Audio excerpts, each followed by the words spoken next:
Hello. Welcome to the Bittersweet Life. We're so glad you're here. I'm Katie Sewell.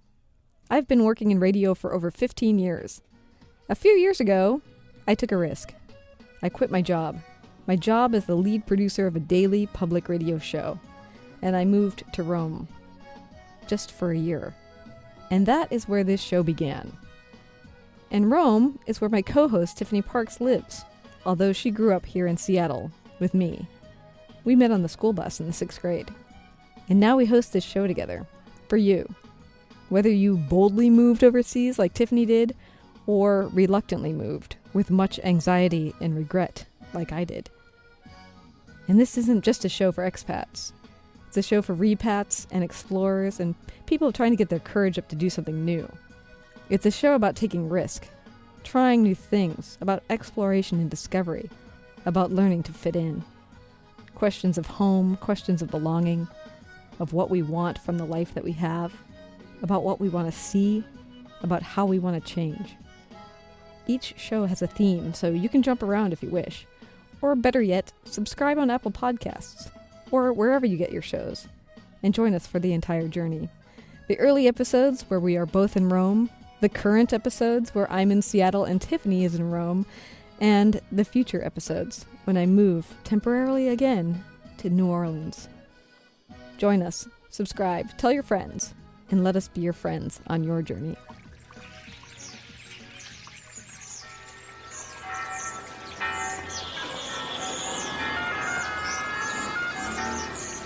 Welcome to Rome. This is The Bittersweet Life with Katie Sewell and Tiffany Parks. Hello, this is The Bittersweet Life. I'm Katie Sewell. Tiffany is away this week, but I have a special guest with me today. Scott Gurian is the host and producer of the podcast titled Far From Home. You can find it at farfromhomepodcast.org or wherever you get your podcasts. And it's a show I've been listening to for, all 12 episodes that are out so far. And some of you may be behind the game, but Scott was nice enough to actually just drop by Seattle, so I thought I'd talk to you. How are you doing? I'm doing great. Thanks so much for coming in. Oh, I should also mention, you also, just like me, have a background in public radio, too. So we have that nerddom in common. That's true. Which is great. I don't want to give anything about the show away, but can you tell us something about what this first season is about? Okay, so, let me start kind of zoom out first. So I described Far From Home as a podcast documenting my unexpected adventures and chance encounters with interesting people around the world.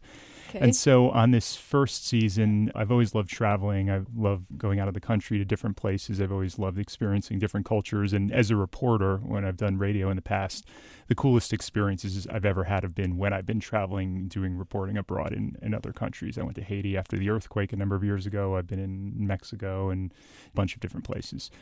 My brother and I tend to take a big trip every year over Christmas and New Year's. Usually we don't have a lot of family in the area. And a few years ago, we went to Cuba, and I was doing some reporting while I was down there. It was right after Obama was president, and he had announced the reopening of relations between the U.S. and Cuba.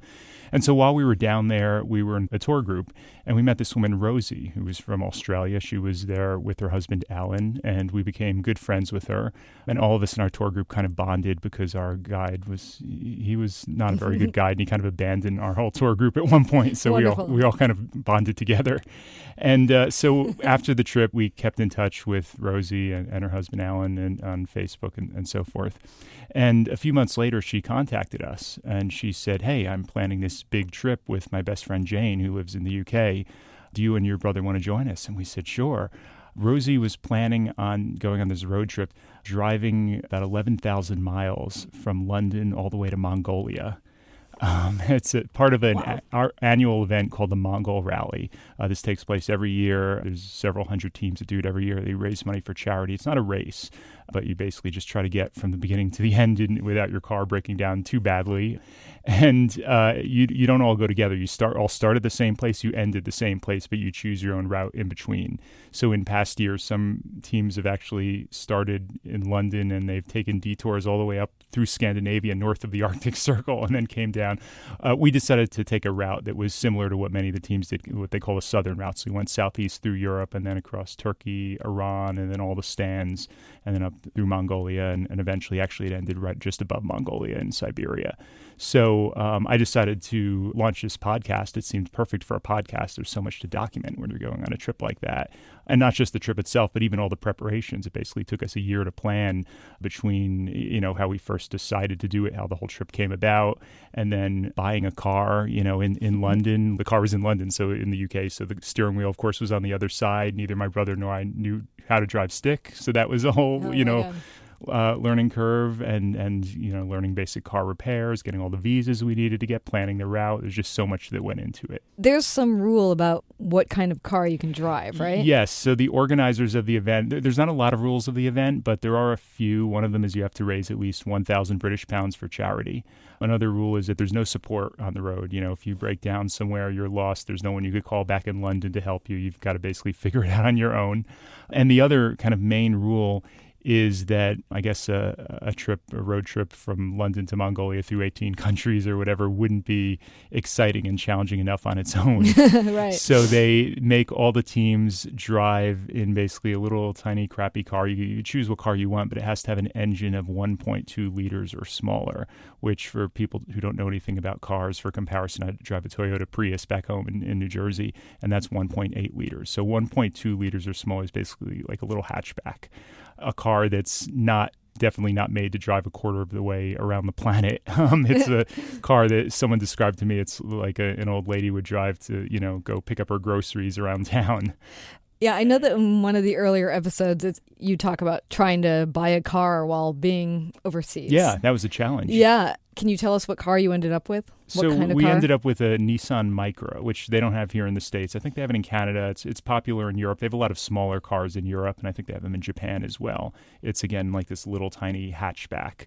The one we got was only 1 liter. I think we should have gotten something 1.2 liters. I think that extra 0.2 liters would have made a big difference because these little cars, they're just they don't have a lot of power. I don't know the horsepower off the top of my head, but even just going up steep hills, it's okay if you're on a highway, a paved road or something, but when you're going in some of the places we were going kind of in, where it's not paved and it's gravel or whatever, and you're in a remote area, it's just really hard, if you're going at a slow speed to go up some of these steep roads that we were on, and ended up being a problem, later on in the trip. Yeah.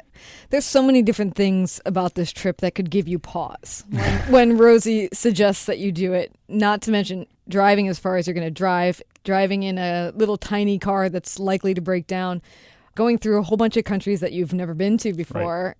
For you personally, was there anything that was the most hesitating for you? Well, the timing kind of worked out a little bit bad for us because we had planned this whole thing out, and we're going through all these different countries. There's things that can happen with the news, geopolitics, wars can break out, all sorts of things. Because again, we ended up going through 18 different countries, and each one of them has their own politics and news, internal affairs, and everything. And this was last summer when we went. Things had been heating up in Turkey. There had been the bombing at the airport there in Istanbul. There had been a few kind of different terrorist events around the country. And then just 6 days before we were due to arrive at the border to enter Turkey from Bulgaria, there was an attempted coup. So the timing was just kind of really bad for us. A lot of the teams we were all in the same situation. Many of them were planning on driving through Turkey, and we did some kind of scrambling around at the last minute. What do we do? Do we still go through Turkey? It would be really hard at the last minute to try to do a detour. You'd have to go all the way around the Black Sea to the north, going through Russia, and then there's complications with the Russian visa because many people's visas only allow for double entry, and we would have to go in and out of Russia 3 times if we went that way. It's just so many complications. It sets off a chain of reactions. We reached out to some friends of friends in Turkey. We spoke to them. We said, hey, what's the situation like there on the ground? Because it's so hard from media reports and everything. You really want to get as close to firsthand sources as possible in a situation like that. Mm-hmm. And we looked online. And in the end, we decided to compromise. We did go through Turkey, but we purposely avoided Istanbul and Ankara just to be extra cautious. And in retrospect, we probably would have been fine, but we just wanted to be extra safe. So we just we drove right past Istanbul, stayed in a little town, Bolu, in the middle of the country, and then kept driving. We actually did go down to Cappadocia in central Turkey, which is amazing. These prehistoric, like these cave homes people live in, and they launch hot air balloons every morning. It was just gorgeous. And it was crazy because driving through Turkey, you would almost never have known there had been an attempted coup just 6 days earlier. There were a lot of flags people were flying. I think people patriotic or nationalistic or whatever who kind of came out of the woodwork. Mm. But remarkably little police presence or military presence or anything. No problem getting into the country. Not at all. I mean, there were tons of people at the border. There was a big, long line. People didn't turn away. I mean, keep in mind, there's a lot of people who just live in Bulgaria and Turkey and that region who are always going across anyway. It was weird for us as tourists from far away, but it seemed like the attempted coup was crushed pretty quickly from what we heard, and life kind of went back to normal. So, yeah, there were a few places like that some of our friends and family were pretty worried about us going. Turkey was one of them. Iran was another one. Yeah, they ended up being fine. We didn't, Turkey was the one I was worried about. I wasn't so worried about Iran because we had done our research and we heard that a lot of tourists go there. There are not so many Americans, but tourists from other places. And as Americans, Brits and Canadians have to hire a tour guide to take you through. So we knew there'd be someone with us. We weren't going on our own. We'd be, someone kind of watching after us. Not a minder, but it was like a tour guide, Oh, you did? So Did that person have to get into your car and just go across the country with you? Yeah, he rode with us. His name was Mehdi. And we somehow made room in our car with all of our gear. And he rode with us the whole way, yeah. Mm-hmm. So you take this trip, and I know because you and I went out for a drink last night that it took you about 7 weeks to do it. Yeah. And, spoiler alert, you survived. Yes. Which is, I'm not going to give away anything else about the trip because you have all these ups and downs that are pretty interesting so far. And I don't want to blow the story for anybody, but sure. I have two questions. So you make it in 7 weeks. Does that mean you're constantly on the move, or are you spending time in places? It depends where. I mean, we did do a lot of driving. There was a lot of long days.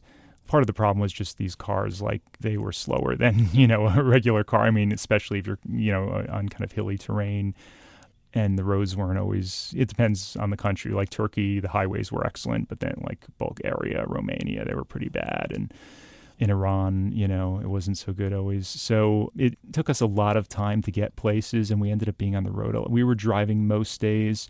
Iran, we went a little slower because we knew, we were with a guide, and we thought that was kind of a once-in-a-lifetime thing. We kind of went a little more gradually and did some sightseeing. And then in Uzbekistan, we had a lot of car problems. I won't say too much more than that, but there was a point in Uzbekistan where we basically got stuck there for about a week while we were waiting on repairs, to get completed. But otherwise, most days we were driving, yes.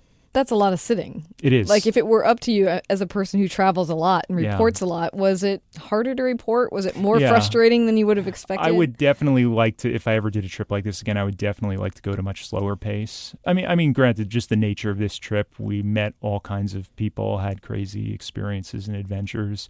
We could have potentially had even a lot more if we'd been able to go a little slower. For example, in Iran, we got so many offers from people that, just Persian hospitality. People are so incredibly friendly in Iran. You would chat with them for 5 minutes. They find out you're an American. They're so excited. They have so many questions. They're so fascinated. And just after a 5-10 minute chat, suddenly they're inviting you to come to their house, come for dinner, come for tea, meet their family, stay with them. And I would have loved to have taken people up on those offers. Unfortunately, we kind of had a planned itinerary with the guide, and we just had to keep going. But I would love to go back at some point and to a lot of these places and go at a slower pace. Mm-hmm. Was it an expensive trip? Not as expensive as you'd think, just because, the gas, of course, which varies from country to country. Some places it was incredibly cheap. Other places, Turkey, it was more expensive. It depends how you do the trip. A lot of these teams were just kind of camping out most of the time, or staying in hostels, or sleeping in their cars. For them, it was very cheap. My brother and I, we were going with Rosie and her friend Jane, who, it's funny, most of the rally participants were kind of young kids in their 20s and 30s, and Rosie and Jane didn't fit that mold. They're actually, middle-aged women. And so they, understandably, they enjoy their creature comforts. And so we most nights stayed in some kind of hotel, usually not anything very fancy. So it was, probably a little bit more expensive for us. We weren't sleeping in tents. So we brought tents and everything. And there was like one night in Tajikistan, we were like 3 miles high, and we camped up there because it was the absolute middle of nowhere. And we did end up sleeping in our cars a few times. It was not the most comfortable. We were kind of stranded, didn't have a choice. But in addition to the money we raised for charity, people also gave us some donations to help cover our expenses. We had some sponsors. We had a lot of stickers on the car from different companies and friends' businesses that helped pitch in for our costs. Oh, that's cool. How did you set that up? Word of mouth, just word of mouth. Reaching out to people and trying to spread the word. Yeah. So you were saying that you and your brother take a trip every year. Yeah. This one probably being one of the most ambitious of all. Yes, definitely. How did you come to do that together? Take a trip all the time? I mean, our mom died a few years ago, and we figured we don't have a lot of family in the area, and especially over Christmas and New Year's, rather than just sit around, we might as well do something. We're not going to just cook a big Christmas dinner for ourselves. No. So, we went to Ecuador and the Galapagos Islands one year. We went to Thailand and Cambodia one year, and Cuba, as I mentioned. So, we both have always really loved traveling. Like I said, I've done some traveling as a journalist, as a reporter. My brother is a professional photographer. He used to work with a well-known photographer named Joe McNally. They did a lot of stuff for National Geographic and for FedEx. Basically, if you walk in a FedEx and you see the picture of the delivery guy with the package under his arm in Shanghai or somewhere, like my brother's former boss probably shot that photo for FedEx. Huh. They were traveling, for the few years my brother worked with Joe, they were traveling nonstop around the world, like either on assignments or teaching classes or workshops. And my brother was racking up like 100,000 airline points per year. So wow. He's seen a lot more of the world than I have. After this trip, I think I'm up to around 40 countries or so, which I guess is still impressive. But yeah, we've just always both really loved traveling, seeing different cultures and everything. This seemed like the type of opportunity we couldn't pass up. And any problem, since it's such a kind of high stress trip in many ways, you guys as happy-go-lucky get along as well as you did when you started it? I mean, we're all cooped up in tiny cars. So it was my brother and myself in one car, and then Rosie and Jane were in a second car, and we were caravanning together. Occasionally we'd switch, but usually it was just my brother, me, and Rosie and Jane together. And you're cooped up in a tiny space for a long time. We've never taken a trip this long together. I've never taken a trip like this long, period. I mean, from start to finish, I was basically out of the country, out of the U.S. for 4 months because it was 7 weeks there, and then I stayed at the end for a little, and then another, I guess, spoiler alert, I decided at the end I wanted to keep recording stuff for my podcast, so I actually decided to drive all the way back, believe it or not. Wow. So it was alone? No, I had a friend, my brother and Rosie and Jane, they flew home, and I had a friend who actually flew out to meet me. She had been house sitting in Denmark, and so she flew out to Siberia and met me, and we drove back together. So yeah, it was 18,000 miles round trip for me. Wow. So altogether there and back was basically 4 months on the road for me, which is I've never taken a trip that long. Yeah, it's, we have our disagreements at times. We have a lot in common, my brother and myself. We also have very different personalities. For example, when it comes to traveling, I'm much more of a planner, and I, plot everything out. He's someone who likes to wing it more and figure things out as he goes along. So it's very kind of existential kind of differences in how you go about things, especially on a trip like this. Yeah. So that, that was a sort of source of tension at sometimes, but we generally got along. Well, what about the fact that you're sticking a microphone in his face all the time? Yeah, he's used to, I think, having a journalist in the family. I've been doing that long enough. I mean, I guess like, anyone, when you have a mic in front of you, is a little bit of a performative aspect, but I think he's comfortable enough with that. And Rosie and Jane as well. Like, it's because it was such a long trip with all of us together. And at first they were like, well, tell me when you start recording or whatever. After, it didn't take more than a day or two before they just got used to it. And they knew that I was pretty much always going to be recording, and they were comfortable with it. On rare occasions, they would say, just, this is off the record, or don't record this. But that was the exception to the rule. Yeah, which of course is what I want to know, right? Is this something that's off the record? I don't know if that's an official strategy, but that's a strategy I've used in the past too, where if you are trying to record somebody in a very particular, maybe extremely personal moment, that the way you work up into those personal moments is you just have the microphone in their face so much that it feels weird that if you don't have it in their face, basically. Yeah. They forget it's there. You sort of become something approaching a fly in the wall. Yeah. Yeah, right. Exactly. Yeah. I did that with a young woman here in Seattle who let me tape the birth of her child, and I didn't know her prior to that. And so I just spent weeks constantly being at her house with a microphone in her face, and so there you go. What were the biggest difficulties of trying to document this experience from the road? It's hard because I couldn't bring all of my professional recording gear that I would normally have, that I would have loved to have had on a trip like this, on an assignment like this. I worked in public radio for years, so I have a big fancy, what in radio terms they call a shotgun mic. It's a big kind of long mic that you don't need to be right up in front of someone. It can record good sound from several feet away. And especially when you're moving around a lot on a trip like this, like it's hard to, things aren't going to be mic'd perfectly, Yeah. So a mic like that would have been ideal for a situation like this. I also have this big fuzzy thing which goes over the microphone. They call kind of the housing a Zeppelin because it kind of looks like a blimp. And the furry thing that goes over it, in radio parlance, we sometimes jokingly call it a dead cat because it kind of looks like that. It really does, yeah. And it dramatically, it cuts down on the wind. Like you could go out almost in a hurricane or something and really strong winds. And when that thing is over the mic, that just air barrier around the mic plus the furry thing, it just cuts down. And you get really great recordings under pretty much any situation. And I couldn't bring all kinds of stuff like that on this trip or even my big fancy, recorder that I would normally use because we were going on, land crossings across all these borders. They were searching our cars. We didn't know quite how thorough the searches would be going through our luggage.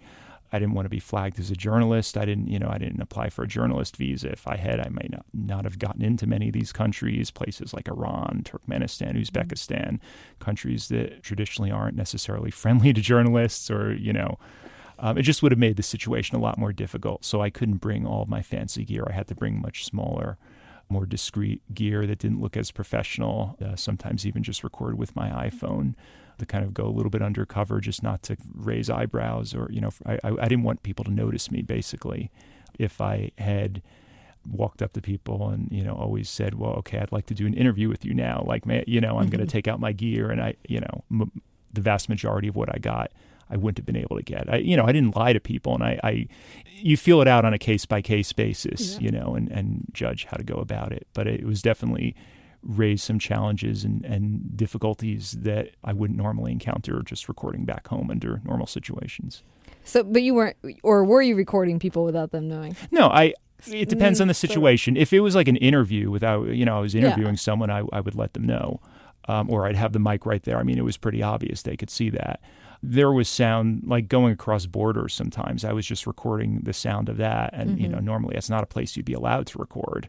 And I had, a microphone is sort of hidden. And, so I could record the sound of interacting with the border guards and everything. There's no way I could have told them that and been allowed. They would never allow me to do that. But that's more kind of incidental tape. Like you hear them kind of in the background, but it's not like me interviewing them. If it was like an interview, I would make sure I would ask permission. Yeah. I mean, I think a lot of people who don't work in radio on a regular basis wouldn't know as much as I know what an ambitious undertaking this is, that you would have recorded so much over a 7-week, even more, I guess, because the podcast will go on after this one adventure, but that you would have recorded so much tape in that period of time. The fact of the matter is you have to go through all that tape and then figure out how to tell a story, which can take a lot. What is your approach to this? How are you figuring it out? So basically, just from the trip, the way back, that's going to be on future seasons, but just the trip there, the 7 weeks, the 52 days, got about 65 hours of tape I recorded. Right. So, I've got my work cut out for me, clearly. So I've been slowly sorting through it. And as I said, the first few episodes were kind of leading up to the event. So there was a whole episode on buying the car and all that. It was an episode on the preparations, getting the visas and what are we going to eat in these countries, those sorts of questions. And then since the trip began, now it's just kind of chronological, following us on the route. So I've been sorting through my tape little by little. I'm rolling out episodes. And, when you record that much stuff, 75% of it, maybe more, is just garbage. Like it's just long bits of tape that, it's not very interesting. And, but I just wanted to make sure I recorded as much as possible so I didn't miss any moments. And I still inevitably did, because you can't be recording it from the moment you wake up till when you go to sleep. You shut it on and off at times. So I have a lot of stuff. And so it's just been taking a lot of time to slowly kind of sort through it. One of the things that I love, one of the episodes, I don't remember which episode number it is, but on the day then that the rally actually kicks off. And for whatever reason, I remember that one of the people or one of the groups that you talked to was, I believe, 2 elderly women. Oh, yes. They were the two, yeah. So Rosie and Jane, they're like, they thought at first that they would be the oldest ones. They're, middle-aged, like in their 50s. And, then they found out these two women who are from Scotland, they're in their 70s. I think the one woman was originally planning on going on this trip with her husband, and then her husband died, or he was killed somehow, I guess in an accident or something. And so she spoke to her best friend, and they decided to go together. And it's just a really sweet story. And, people were blown away because, again, it's these mostly young guys, kids in their 20s and 30s, and then these women in their 70s planning on driving, to Mongolia. Yeah, you give them a lot of credit. It's really amazing. I hope I'm doing that kind of thing when I'm that age. Yeah, right. Because it has this sort of raucous quality to it as a concept that you're going to take these little cars, you're going to drive across all these countries. And it does sort of have that natural, you got to be in your 20s to pull it off thing. Right. And I think that, at least for us, like so many of our listeners are getting their courage up to try things like this. Yeah. Or, are entering retirement age and might not think to do something like this. Right. But, I mean, you'd have to admit it was a little bit uncomfortable. Yeah. Yeah. And so that's part of the adventure. Yeah. There's a quote that I put on my website. A friend told me this from. It's from Thomas Cahill, who's a writer. He's written about travel and adventure. And he says, an adventure is simply physical and emotional discomfort recalled in tranquility. Which is so true, because you're in the middle of these situations. You're like, what the hell have I gotten myself into? I could be back home. I could be lying on a beach on a normal vacation like most people would take. And here I am broken down at the side of the road in Turkmenistan or somewhere. And, when you're in the middle of it, you're like, why did I do this? But then you return home and you have these wonderful stories to tell and adventures, and people admire you for it, and you become the best storyteller at the party, and it's, memories you have for a lifetime. One last question. Yes. I know you're a reporter, so that you're always looking for stories, but do you find that you sort of live your life as a story so that you have the good stories to tell? Am I going on these adventures more to tell the stories myself as opposed to reporting? Or? Yeah, it's part of your story. It's not like you telling the story of somebody else. Oh, yeah, that's part of it. I think so, definitely. I don't know. Sometimes I feel like I want to have more adventures and do crazy things. And as I said, the disagreement with my brother and myself, I'm always someone who's very much a planner, and even just coming here to Seattle and looking at the maps and figuring out, where do I go? And I aim to be someone who, I do still like to plan, and, because I always have this fear that I'll travel somewhere and I didn't look things up ahead of time, and it's a part of the world I'll never return to again. And if I just driven 10 miles out of the way, I could have seen this really cool thing. And then I end up all the way back home and I'm like, damn, like I missed that opportunity. So I think there's definitely something to be said for a certain amount of planning. But I think hopefully in the future, if I do trips like this again, I really would love to travel at a much slower pace so I could do some of the planning, but then also allow some time for these chance encounters, meeting people, just having things happen. That sometimes these unplanned things are the most interesting and exciting, where you never know when you go to sleep in the evening. You never would have imagined when you woke up that morning where you ended up and what you were doing by the end of the day. Yeah. Scott Gurian is the host and producer of the podcast titled Far From Home. You can find it at farfromhomepodcast.org or wherever you get your podcasts from. Do you have anywhere else you'd want to direct people to go if they want to read more, do more? They can search for Far From Home Podcast on Facebook or Instagram or Twitter, or follow me any of those places. Instagram, I'm always posting pictures and videos from my travels, so people might like that. All right. Well, thanks so much for coming in. Thank you for having me. This is The Bittersweet Life. I'm Katie Sewell. Talk to you next week. Thanks for all the ways you support us. Give us a good rating on iTunes, maybe 5 stars if you like the show. It will help other people discover that we exist. Thank you. You're the best.